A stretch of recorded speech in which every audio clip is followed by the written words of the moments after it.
আসসালামু আলাইকুম ওয়ারাহমতুল্লাহ। আপনি কি গভীর রাতে উঠেছেন? যখন গোটা পৃথিবী ঘুমে বিভোর, তখন আপনি আপনার রবের সাথে একান্তে মিলিত হওয়ার জন্য জায়নামাজ পেতেছেন। আপনি তাহাজ্জুদ পড়েছেন, চোখের পানি ফেলেছেন, দোয়া করেছেন, কিন্তু দিনের পর দিন চলে যাচ্ছে, আপনার সেই একান্ত চাওয়াগুলো যেন পূরণ হচ্ছে না। আপনার মনে প্রশ্ন আসছে, আমি তো তাহাজ্জুদ পড়ছি, তবে কেন আমার দোয়া কবুল হচ্ছে না? যদি এই প্রশ্নটি আপনার মনেও এসে থাকে, তবে আজকের এই ভিডিওটি আপনার জীবনের মোড় ঘুরিয়ে দিতে পারে, কারণ আমরা অনেকেই না জেনে এমন কিছু ভুল করে ফেলি যা আমাদের তাহাজ্জুদের নূরকে ম্লান করে দেয় আর দোয়া কবুলের পথকে রুদ্ধ করে দেয়। আজ আমি আপনাদের সাথে এমন 5টি মারাত্মক ভুল নিয়ে কথা বলবো যা তাহাজ্জুদের সময় আমরা প্রায়ই করে থাকি। এই ভুলগুলো শুধরে নিতে পারলে ইনশাল্লাহ আপনার তাহাজ্জুদ হবে আরও বেশি প্রাণবন্ত আর আপনার দুয়ার সরাসরি আরশ পর্যন্ত পৌঁছাবে। বিশ্বাস করুন, এই ভিডিওটি আপনার জন্য একটি লাইফ চেঞ্জিং বার্তা নিয়ে এসেছে, তাই একটি মুহূর্তও মিস না করে শেষ পর্যন্ত আমার সাথে থাকুন। আল্লাহ সুবহানাহু ওয়া তাআলা তার প্রিয় বান্দাদের পরিচয় দিতে গিয়ে পবিত্র কোরআনে বলেছেন, আর তারা রাত্রি যাপনের সময় অতিবাহিত করে তাদের রবের উদ্দেশ্যে সিজদাবনত হয়ে এবং দাঁড়িয়ে থেকে।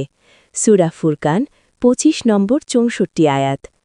তাহাজ্জুদ শুধু একটি নফল সালাত নয়, এটি হল আল্লাহর সাথে বান্দার গভীরতম ভালোবাসার সেতু। আমাদের প্রিয় নবী সাল্লাল্লাহু আলাইহি ওয়াসাল্লাম বলেছেন, ফরজ সালাতের পর শ্রেষ্ঠ সালাত হল রাতের সালাত বা তাহাজ্জুদ। সহিহ মুসলিম। এই সময় আল্লাহ প্রথম আসমানে নেমে আসেন এবং ডাকতে থাকেন, কে আছো ক্ষমা চাওয়ার, আমি তাকে ক্ষমা করে দেব, কে আছো কিছু চাওয়ার, আমি তাকে দান করব। কিন্তু এত বড় সুযোগ পাওয়ার পরও যদি আমাদের দুয়া কবুল না হয়, তবে বুঝতে হবে কোথাও না কোথাও আমাদের ইবাদতে ত্রুটি থেকে যাচ্ছে। চলুন সেই ভুলগুলো চিহ্নিত করি। সবথেকে গুরুত্বপূর্ণ ভুল যা আমাদের দুয়া কবুলের পথে পাহাড়ের মতো বাধা হয়ে দাঁড়ায়, তা হল হালাল উপার্জনের প্রতি উদাসীনতা। আপনি হয়তো ভাবছেন, তাহাজ্জুদের সাথে উপার্জনের কি সম্পর্ক? সম্পর্কটি অত্যন্ত গভীর। আমাদের প্রিয় নবী সাল্লাল্লাহু আলাইহি ওয়াসাল্লাম এক ব্যক্তির কথা উল্লেখ করেছেন যে দীর্ঘ পথ অতিক্রম করে এলোমেলো চুল আর ধূলিধূসরিত অবস্থায় দুয়া করছে, হাত তুলে বলছে, হে আমার রব, হে আমার রব, অথচ তার খাদ্য হারাম, পানীয় হারাম, পোশাক হারাম আর সে হারাম দ্বারা প্রতিপালিত। নবীজি বললেন, তাহলে তার দোয়া কিভাবে কবুল হবে? সহিহ মুসলিম। দেখুন, আমরা যতই চোখের পানি ফেলি না কেন, যদি আমাদের শরীরের রক্ত মাংস হারাম খাদ্য বা হারাম উপার্জনের মাধ্যমে তৈরি হয়, তবে সেই শরীর নিয়ে আল্লাহর সামনে দাঁড়ালে দোয়া কবুলের আশা করা কঠিন। তাই তাহাজ্জুদের আগে নিজেকে প্রশ্ন করুন, আমার উপার্জন কি শতভাগ হালাল? যদি সামান্যতম সন্দেহও থাকে, তবে আজই তওবা করুন এবং হালাল উপার্জনের জন্য দৃঢ় প্রতিজ্ঞ হন। মনে রাখবেন, হালাল রুজি হল দুয়া কবুলের প্রথম চাবি। দ্বিতীয় ভুলটি হল তাহাজ্জুদের সলাতে তাড়াহুড়ো করা, বিশেষ করে রুকু এবং সিজদায়। আমরা হয়তো ভাবি অনেক রাকাত পড়লেই বেশি সওয়াব হবে, কিন্তু আল্লাহর কাছে রাকাতের সংখ্যার চেয়ে বেশি গুরুত্বপূর্ণ হল ইখলাস, অর্থাৎ আন্তরিকতা, এবং খুশু, একাগ্রতা।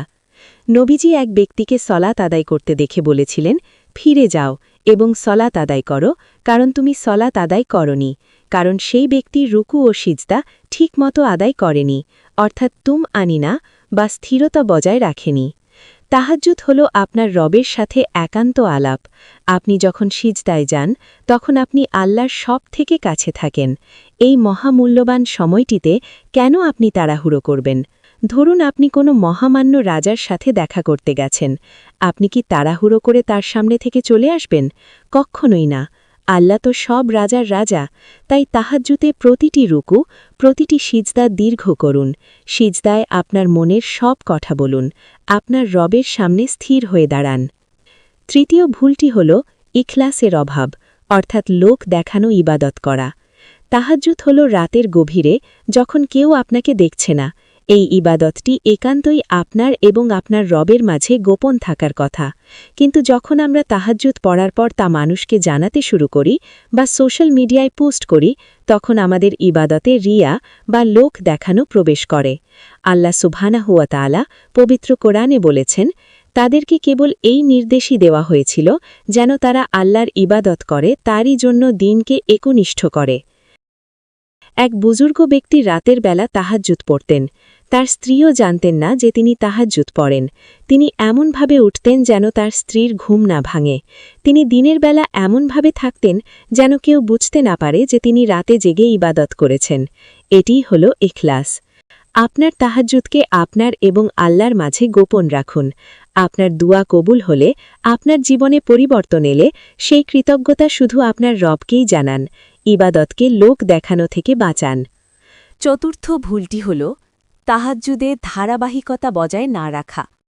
অনেকে খুব আবেগপ্রবণ হয়ে রমজানে বা কোনো বিপদে পড়ে খুব জোরে সোরে তাহাজ্জুদ শুরু করেন। হয়তো প্রথম সপ্তাহে ৮ রাকাত ১০ রাকাত পড়লেন, কিন্তু কিছুদিন পর আর পারছেন না, তখন একেবারেই ছেড়ে দিলেন। আমাদের প্রিয় নবী সাল্লাল্লাহু আলাইহি ওয়াসাল্লাম বলেছেন, আল্লাহর কাছে সবচেয়ে প্রিয় আমল হল যার নিয়মিত করা হয়, যদিও তা পরিমাণে কম হয়। সহি মুসলিম। আল্লাহ চান না যে আপনি একদিনে অনেক বেশি ইবাদত করে পরের দিন ক্লান্ত হয়ে যান। তিনি চান আপনি প্রতিদিন অল্প হলেও তার সাথে মিলিত হন। আপনি যদি নিয়মিত ৮ রাকাত না পারেন, তবে ২ রাকাত দিয়ে শুরু করুন, কিন্তু প্রতিদিন করুন। আপনার রবের সাথে আপনার যে ওয়াদা, তা যেন কোনো দিন ভঙ্গ না হয়। নিয়মিত ২ রাকাত তাহাজ্জুদ অনিয়মিত ৮ রাকাতের চেয়ে বহু গুণে উত্তম। এই ধারাবাহিকতাই আপনার জীবনে বরকত নিয়ে আসবে। পঞ্চম এবং শেষ ভুলটি হল তাহাজ্জুদের দুয়াকে শুধু দুনিয়াবি চাহিদা পূরণের মাধ্যম মনে করা। আমরা তাহাজ্জুদে দাঁড়াই আর আমাদের দুয়ার বেশিরভাগ অংশ জুড়ে থাকে ভালো চাকরি, ভালো স্বামী স্ত্রী, অর্থ সম্পদ। অবশ্যই এগুলো চাওয়া দোষের নয়, আল্লাহ তো আমাদের সব চাইতে বলেছেন। কিন্তু তাহাজ্জুদের মূল উদ্দেশ্য কি? তাহাজ্জুদের মূল উদ্দেশ্য হল আল্লাহর কাছে ক্ষমা চাওয়া, ইস্তেগফার করা এবং তাঁর নৈকট্য লাভ করা। আল্লাহ যখন প্রথম আসমানে নেমে আসেন, তখন তিনি প্রথমে জানতে চান, কে আছো ক্ষমা চাওয়ার? এর মানে হল আল্লাহ চান আমরা যেন প্রথমে আমাদের গুনাহের জন্য লজ্জিত হই, ক্ষমা চাই, জান্নাত চাই, জাহান্নাম থেকে মুক্তি চাই। তারপর আপনার দুনিয়াবি প্রয়োজনগুলো আল্লাহর কাছে তুলে ধরুন। যখন আপনি আল্লাহর সন্তুষ্টিকে আপনার দুয়ার কেন্দ্রে রাখবেন, তখন আল্লাহ আপনার দুনিয়াবি প্রয়োজনগুলোও পূরণ করে দেবেন। প্রিয় দর্শক, তাহাজ্জুদ হল আমাদের জন্য আল্লাহর পক্ষ থেকে এক অমূল্য উপহার। এই ৫টি ভুল, হালাল উপার্জনের অভাব, সালাতে তাড়াহুড়ো, ইখলাসের অভাব, অনিয়মিত হওয়া এবং শুধু দুনিয়াবি চাওয়া, এগুলোই আমাদের ইবাদতের ফলকে নষ্ট করে দেয়। আজই প্রতিজ্ঞা করুন আপনি এই ভুলগুলো শুধরে নেবেন, আপনার তাহাজ্জুদকে আল্লাহর কাছে আরও বেশি প্রিয় করে তুলবেন। মনে রাখবেন, আল্লাহ আপনার দোয়া শোনেন। হয়তো তিনি আপনার চাওয়ার চেয়েও উত্তম কিছু আপনার জন্য প্রস্তুত করে রেখেছেন। শুধু প্রয়োজন আপনার ইবাদতে একটুখানি পরিবর্তন আনা। যদি এই ভিডিওটি আপনার হৃদয়ে সামান্যতমও নাড়া দিয়ে থাকে, তবে একটি লাইক দিয়ে আমাদের উৎসাহিত করুন। আর এই গুরুত্বপূর্ণ বার্তাটি আপনার প্রিয়জনদের সাথে শেয়ার করুন, যাতে তারাও এই ভুলগুলো থেকে বাঁচতে পারে। আপনার জীবনের পরিবর্তনগুলো কমেন্ট বক্সে আমাদের জানাতে ভুলবেন না কিন্তু। ইনশাআল্লাহ, পরের ভিডিওতে আবার দেখা হবে। আল্লাহ আমাদের সবাইকে তার প্রিয় বান্দাদের অন্তর্ভুক্ত করুন। আমিন। আসসালামু আলাইকুম ওয়া রাহমাতুল্লাহ।